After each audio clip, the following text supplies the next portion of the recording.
Shalom, très béni de bien-aimé. Euh, je prends la parole pour rendre grâce au Seigneur pour ce moment de jeûne qui m'a fait la grâce d'avoir. Euh, euh, Comment je vais dire? Euh, au début de ce moment de jeûne, c'était pas facile pour moi. C'était pas facile pour moi parce que j'ai eu à expérimenter beaucoup de fatigue, en tout cas physiquement, c'était pas facile. Parce que j'avais beaucoup de fatigue mais par la grâce du Seigneur, le Seigneur m'a soutenue et je persévérais. J'ai continué à persévérer et à, à, à m'attendre au Seigneur. Et à un moment, en fait, dans mes moments d'intimité, dans relation avec le Seigneur, j'ai commencé à ressentir de plus en plus de communion. Je sais pas comment vous expliquer. C'est comme si c'était un peu plus réel dans ma vie de tous les jours que le Seigneur est là. Le Seigneur est avec moi. Et dans sa grâce, il m'a fait expérimenter quelque chose pour me fortifier par rapport à ça. Je vais partager une expérience que j'ai eue. Il y a un jour, il y a une soirée, d'ailleurs, j'étais en ligne avec une sœur et je sortais du train habituel, le train que je prends pour aller au travail. Et à peine je me suis retrouvée, c'est-à-dire je suis sortie du wagon, même pas 30 secondes, je me rends compte que j'ai oublié mon écharpe et ma sacoche. Et à l'intérieur de ma sacoche, en fait, il y avait mes clés de voiture et les clés de maison. Donc, je reviens rapidement sur mes pas parce que c'était un train qui devait repartir en sens inverse, c'est-à-dire c'est un train qui a fait Paris jusqu'à ma ville et c'est un train qui devait repartir en sens inverse. Et lorsque je prends conscience, ben, je rentre dans le train, je rentre dans le wagon où j'étais, je reviens à ma place, je trouve pas. Je vais fouiller tout le wagon, je vais trouver un monsieur de la propreté, enfin, était chargé de nettoyer qui était chargé de nettoyer les wagons avant qu'ils ne partent, le train avant qu'il ne parte. Ce monsieur va m'aider.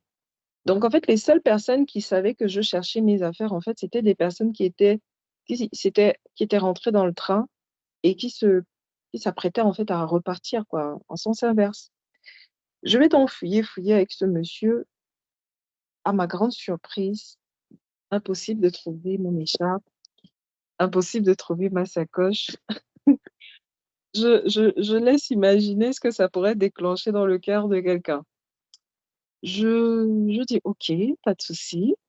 Je suis sortie, je me suis mise à marcher. Quand je me suis mise à marcher, pour marcher, parce que de la gare jusqu'à chez moi, j'ai un petit passage que je prends, un petit sentier que je prends à pied qui me fait arriver à la maison. Et lorsque je marchais, euh, puisque j'étais en communication avec une sœur quand ça s'est produit, la sœur, en fait, on échangeait par rapport à quelque chose, et du coup, elle me dit, Euh, du coup, tu vas faire comment et tout? Parce que effectivement, pour la petite histoire, moi, je gare habituellement ma voiture au parking de la gare. Et du coup, j'utilise ma voiture de la gare jusqu'à chez moi. Et du coup, elle me disait, tu vas faire comment pour la voiture? Et j'étais là, je parlais avec la sœur, je disais, ah oui, c'est vrai. C'est vrai que bon, peut-être qu'il va falloir que je contacte un professionnel pour trouver une solution pour avoir un double de clé parce que pour la voiture, en fait, je n'ai qu'une clé. Je n'ai vraiment qu'une clé. Et véritablement, quand j'ai changé avec la sœur me disait, ah oui, mais en fait, il faut pas que la voiture elle reste longtemps au parking parce que ça va attirer l'attention et tout cela. Tu peux avoir du vandalisme et tout. J'ai dit, pendant que la sœur parlait, je me rappelle d'une période où j'avais eu un souci avec la voiture et je me souviens que le Seigneur était passé par le frère Willy pour me dire que euh, c'est sa voiture. que qu'est-ce que j'ai à avoir des préoccupations, quoi que ce soit, que c'est sa voiture. Donc, du coup, quand la sœur m'a parlé, à un moment, je lui ai dit à la sœur que franchement, tout ça là, même, quand j'y pense, ça me regarde même pas, hein, parce que de fil à aiguille, c'est la voiture du Seigneur. Donc, il va en faire ce qu'il veut. Il va se passer ce qu'il veut, en fait. Il est juste et bon pour la protéger, pour gérer tout ce qu'il y a avec. Donc, je termine avec la sœur et je suis toujours en train de marcher. Et je vous assure, mes bien-aimés, je sentais des pensées monter, monter pour déposer des inquiétudes dans mon cœur, mais je ne m'inquiétais de rien. Je vous assure, c'était extraordinaire. Surtout pour de là où je viens. C'était vraiment extraordinaire. Je ne m'inquiétais de rien. Et je ne m'inquiétais de rien et je rendais grâce au Seigneur. Je faisais que rendre grâce au Seigneur. Je faisais que rendre grâce au Seigneur. Je n'arrivais même pas à m'arrêter. Je rendais grâce au Seigneur. Je rendais grâce au Seigneur. Je disais que, ah Seigneur, peut-être que quelqu'un a eu besoin de cette écharpe. Ah Seigneur, peut-être que quelqu'un a besoin. Donc, je rendais grâce au Seigneur. Ce n'était pas mécanique. Ça partait. Il y avait vraiment quelque chose qui poussait en moi. Et quand je suis arrivée chez moi, pour la petite histoire, c'est David pratique en fait, il a une activité extrascolaire, le basket. Et du coup, c'est des soirées où normalement, il finit son basket tard, il n'y a plus de transport dans la ville. Donc normalement, je prends la voiture pour le chercher, pour le récupérer et du coup le ramener à la maison. Sauf que le matin, là, quand je partais, je lui ai dit, parce que c'est 2 entraînements successifs, je lui ai dit d'aller qu'au premier entraînement. Je lui ai dit de rentrer après le premier entraînement. Mais j'étais pas sûre qu'il avait respecté. Peut-être, comme il aime beaucoup son activité. Et du coup, j'arrive devant la maison et je me rends compte que, en fait, il est resté au basket. Et du coup, là, il faut aller le chercher. Du coup, j'appelle ma belle-sœur. Je lui dis, je lui explique un peu le contexte. Je lui dis que là, je peux pas, j'ai pas de clé. Essaye de voir. Parce que j'arrive, je trouve la porte fermée. Il y a 2 alternatives. Soit il a respecté, il est pas allé au basket, il est à la maison et il dort. Et c'est pour ça que depuis, je fais que cogner, il n'entend pas. Soit il est allé au basket, et du coup, s'il est allé au basket, il faut aller le récupérer. Du coup, je demande à ma belle-sœur si elle peut m'aider et tout ça là. Et juste quelques temps après, j'ai l'entraîneur qui m'appelle pour me dire que non, voilà, parce que justement, j'étais en retard du fait de la circonstance. Comme j'avais pas de voiture, j'ai tout fait à pied et tout cela, j'étais en retard pour l'heure de récupération. Donc, du coup, là, j'ai l'entraîneur qui m'appelle, qui me dit non, voilà, il est avec l'enfant, euh, qu'est-ce qui se passe et tout. Et du coup, je lui explique, je lui dis voilà, j'ai eu une urgence, enfin, j'ai eu une situation. Mais par contre, il y a quelqu'un qui est en chemin pour venir le prendre. Donc, je vous demande pardon pour cet inconvénient. Et je vous prie de patienter juste quelques instants. Elle est en train d'arriver, elle est juste à côté. Du coup, ma belle-sœur arrive, elle récupère l'enfant et elle le laisse au pied de l'immeuble. Elle le laisse au pied de l'immeuble. Moi, pendant ce temps, moi, je suis assise devant la porte de la maison. Je rendais grâce au Seigneur. J'avais du travail à continuer, donc j'étais sur mon ordinateur, je suis en train de travailler. Et je vois David monte, je le vois avec mon écharpe et ma sacoche. Je le vois avec mon écharpe et ma sacoche et donc comme il avait les clés, parce que lui, il a les doubles des clés, il a ouvert la porte.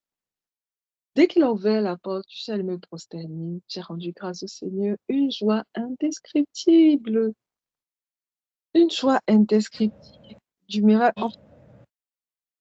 L'enfant arrive, on finit de rendre grâce au Seigneur, on prie.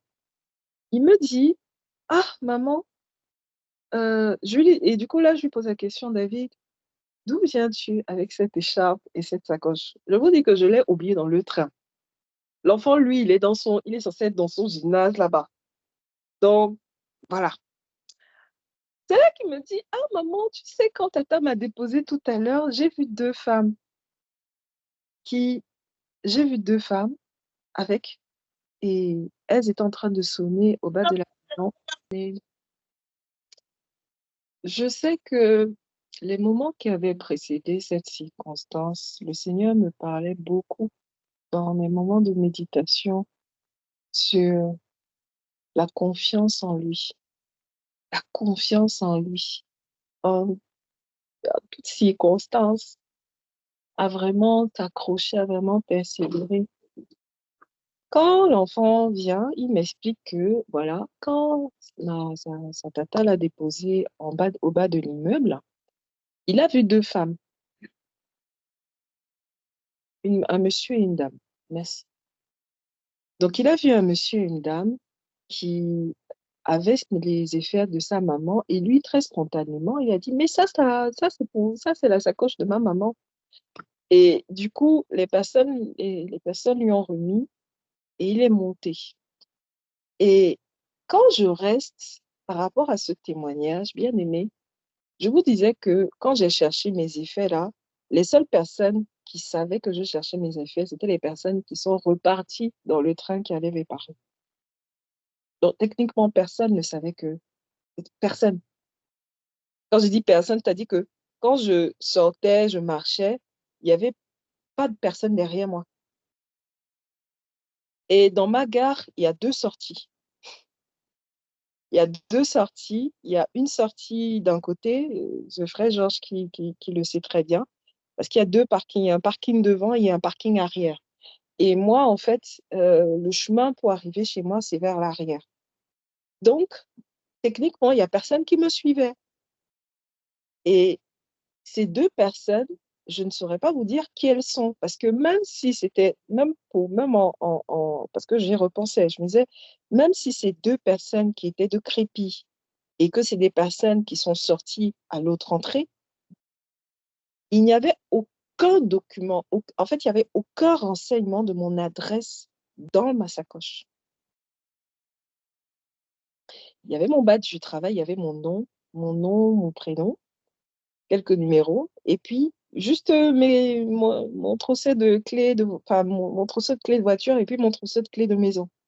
Et la seule chose qu'il y avait sur mon trousseau de clés de maison, bah, c'est la photo de David, tout. C'est le seul renseignement qu'il y avait, seul renseignement. Donc, même si hypothétiquement, c'est des personnes qui étaient dans le train, qui avaient, comment elles ont eu mon adresse? Parce qu'elles étaient au bas de mon immeuble. J'ai dit, Seigneur, c'est pas tes anges, moi je sais pas. Pas tes anges, je ne sais Alléluia. Alléluia. Alléluia. Amen. Les anges sont en France. pas.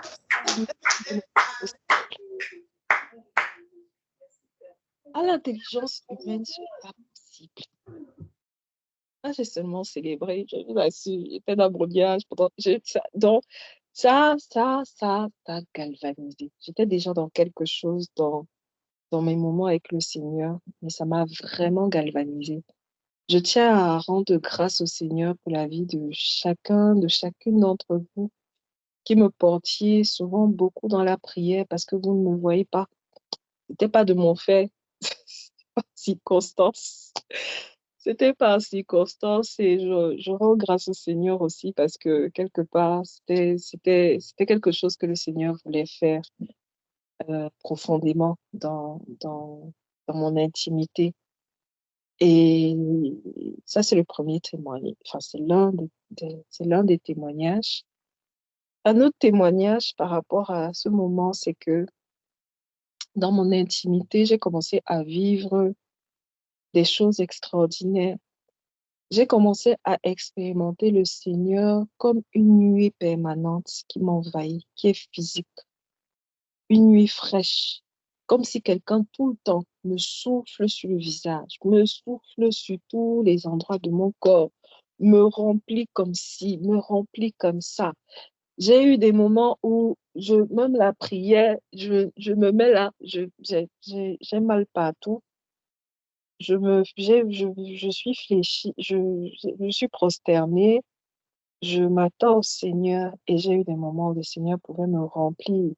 Quelque chose que je pensais que ça allait être 5 minutes ou je sais pas quoi. Ça devient des heures, ça devient voilà, des, vraiment un renouveau, un souffle nouveau. dans mon intimité avec le Seigneur et je veux rendre gloire, toute la gloire au Seigneur. Je dis merci au Seigneur. Je dis merci aux frères et sœurs pour l'amour qu'ils me portaient. Vous me direz, mais comment tu sais? Eh bien, parce que très souvent, quelques conducteurs me rendaient visite, notamment le frère Silas, notamment le frère Audric, même une fois le frère Yannick Dagneux. Vous m'avez rendu visite, que ce soit en songe, que ce soit dans des visions, pour m'encourager, pour me donner des instructions, pour me fortifier et vraiment que le Seigneur vous bénisse. Que le Seigneur vous bénisse. Vous me direz, ah, c'était le Seigneur, mais je rends grâce aussi au Seigneur pour vos vies. Je rends grâce au Seigneur pour vos vies. Donc, globalement, c'est ce que je peux vraiment témoigner par la grâce du Seigneur.